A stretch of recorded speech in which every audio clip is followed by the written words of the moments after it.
at the commemorations in Marikana at this particular moment. What can you tell us about the events where you are? Well, good morning. We are at Nkaneng informal settlement near Marikana, which was a scene of a violent labor dispute in 2012 where 34 miners were killed during a confrontation with police. 10 more people were killed in the preceding week. All those events that unfolded pre and post Marikana are now a subject of investigation by the Falam Commission of Inquiry. As you can see behind me, the stage is set. Workers are slowly but surely trickling in here. The program is expected to start at around 11 o'clock. Different political formations have been invited to be part and parcel of this commemoration, to give out speeches and messages of support. The National Union of Mine Workers has maintained that it will not be part of this particular commemoration, in that they say it doesn't take into account the 10 people which were murdered or killed just prior to the 16th of August. You'll know that they include some of their members and also 2 security guards and 2 police officers who were hacked to death.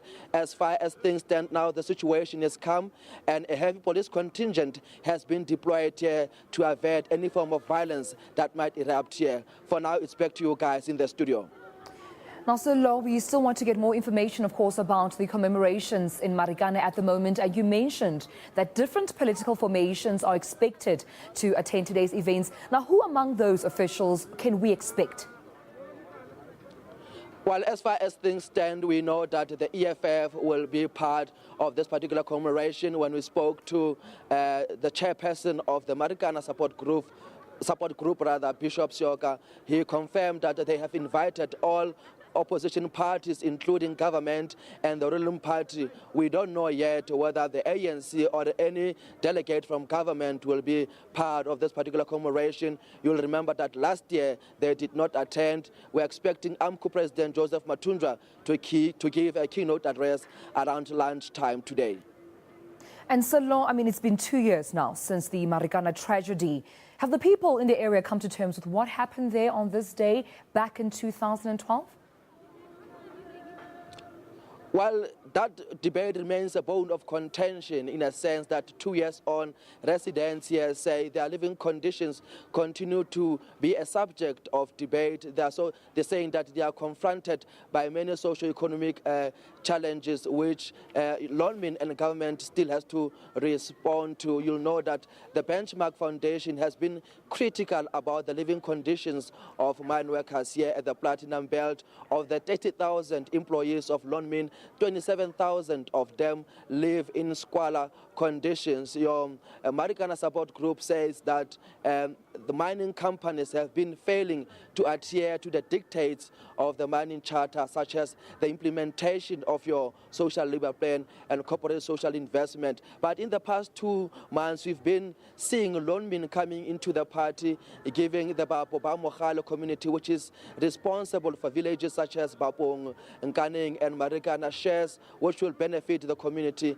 in the long run. They amount to more than 500 million on a yearly basis. And over and above that, they've committed to a housing project which will see a construction of more than 2,000 houses at a cost of more than 3 billion. And that 3 billion also includes the construction of roads, dealing sufficiently so with challenges that are alluded to, such as lack of basic services such as water, electricity and sanitation. And just coming back as well to the community of Marikana, have you had a chance to speak to perhaps some of the miners or former colleagues or perhaps family members of the victims of those who passed on during the Marikana tragedy? And if you did speak to them, what did they have to say?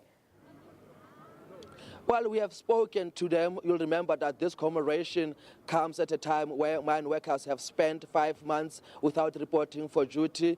They are saying that by doing that, they were honoring those who died at this very same area where we are broadcasting from.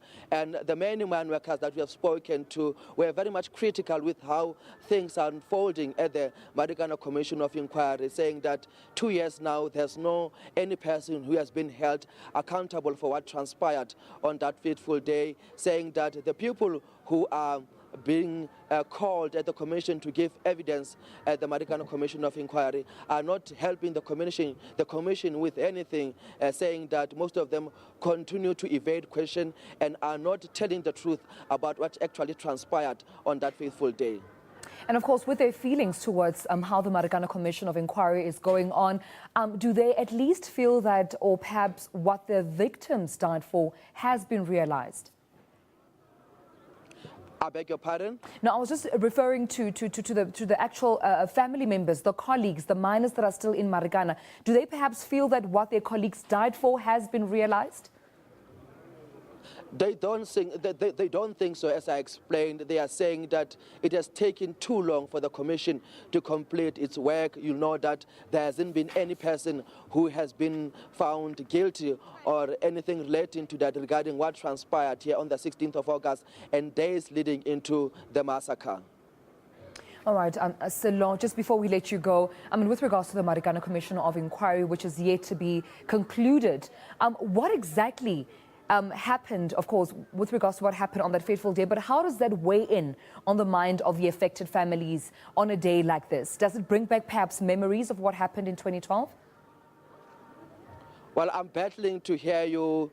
As things stand right now, we're expecting the program to start any time from now on. We'll keep you updated as the day unfolds. Going forward. All right, Sello, thank you so much. Our SABC reporter Sello Dadai, currently at the Marikana Commission, just waiting on the events to take place. It seemed like we had a difficulty there hearing each other, but hopefully we'll get Sello back and we'll find out what is happening leading on to the commemoration.